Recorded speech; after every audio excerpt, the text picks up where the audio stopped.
Wanted గానే ఈ field లోకి వద్దామని నాటకాల్లోకి రావడం లేదు కానీ లేదు లేదు నాకు ఏ రోజు యాక్టర్ అవ్వాలని లేకుండా నాకు ఆ థాట్ కలిగింది 2007 డిగ్రీ 3rd or 4th సెమిస్టర్లో ఉన్నాను. ఉద్యోగం చేయకూడదు అనిపించింది చుట్టుపక్కల ఉన్న మనుషులను చూసి. మేము కాటిదాన్ ఇండస్ట్రియల్ స్లమ్లో ఉండేవాళ్ళం. అందరూ పొద్దున్న లేస్తే ఫ్యాక్టరీకి వెళ్ళిపోతారు, సాయంత్రం వస్తారు, పడుకుంటారు, మళ్ళీ పొద్దున్న లేచి వెళ్ళిపోతారు. కొంతమంది నైట్ వెళ్తారు, డే పడుకుంటారు. అండ్ మా ఇంట్లో కూడా మా బావ వాళ్ళు కూడా ఎంప్లాయీస్ వాళ్ళు వర్క్ చేస్తుండేవాళ్ళు. సండే ఎప్పుడు వస్తుంది, హాలిడే ఎప్పుడు వస్తుంది అని వెయిట్ చేసేవాళ్ళు. ఎందుకో నాకు ఇది సఫోకేటింగ్ అనిపించింది. ఏదేమైనా జాబ్ చేయకూడదు అనిపించింది. వ్యాపారం చేసేంత బుద్ధి, డబ్బు ఏం లేదు నాకు. సో ఏం చేయొచ్చు అనిపించినప్పుడు ఎత్తితే మోడలింగ్, ఫ్లైట్ స్టీవర్డ్, తర్వాత యాక్టింగ్, ఇట్లా కొన్ని పారలల్గా ఆప్షన్స్ ఎతుకుతుండే.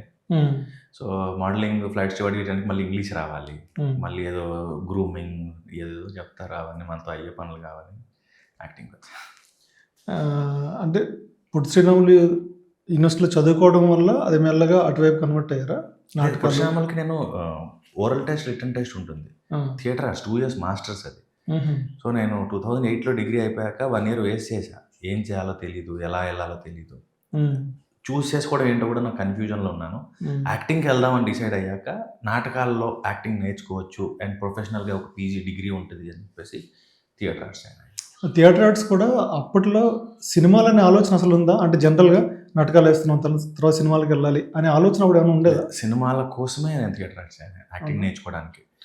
అంటే అప్పటికి ఎతికాను నేను ఆ గ్యాప్లో ఎక్కడ నేర్చుకోవచ్చు యాక్టింగ్ అనేది. ఎతికితే ఫిల్మ్ స్కూల్స్, ఇన్స్టిట్యూట్స్ ఏవో ఉన్నాయి. వాటికి కొంత డబ్బు కావాలి అండ్ ఎంట్రన్స్ టెస్ట్లు ఇవన్నీ ఉన్నాయి.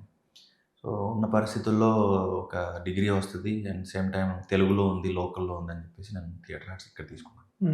అంటే జనరల్గా సినిమాల్లోకి వెళ్దాం అనుకునే వాళ్ళు డైరెక్షన్ డిపార్ట్మెంట్, ఈ టెక్నికల్ సైడ్ జనరల్గా రావడానికి ఎవరైనా సరే మనం ట్రై చేయొచ్చు, మా దగ్గర స్కిల్ ఉంది అనేది ఉంటుంది. కానీ వన్స్ యాక్టింగ్ అనేది కొంచెం స్పెషల్ థింగే. అందులోకి హీరో అవడం అనేది జనరల్గా ఏదో యాక్టింగ్ చేద్దాం అనుకోవడం వేరు. ఆ టైంలో మీకంటే మీ ఫ్యామిలీ బ్యాక్గ్రౌండ్ నాకు తెలిసి పెద్దగా ఏం లేదు. ఏంటి మీ ఫ్యామిలీ బ్యాక్గ్రౌండ్? మీ పేరెంట్స్ ఒకప్పుడు వ్యవసాయం ఉండేది మాకు. ఇంకా అన్నీ అమ్మేసిన తర్వాత అవసరాల కోసం ఫ్యాక్టరీలో వర్క్ చేసేవాళ్ళు పేరెంట్స్. సో అందుకే కాటిదాన్లో ఉండేవాళ్ళం. ఎక్కడ? హైదరాబాద్ కదా అసలు ఒరిజినల్? షాద్ నగర్, మామిడిపల్లి.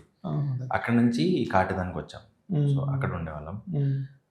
యాక్టింగ్ నాకు తెలిసి అందరూ యాక్టర్స్ చేశారు. అంటే చిన్నప్పటి నుంచి అవసరానికి యాక్చువల్గా ఈజియెస్ట్, కొంత టఫ్, క్రాక్ చేయగలిగితే చాలా ఈజీ. ఏంటంటే లైఫ్లో యాక్టింగ్ ఉంది, లైఫ్లో కెమెరా లేదు, లైఫ్లో డిఐ లేదు.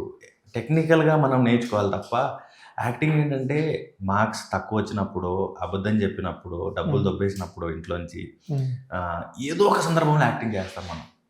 దాన్ని కెమెరా ముందుకి కొంచెం నిజాయితీగా తీసుకొస్తే సరిపోతుంది.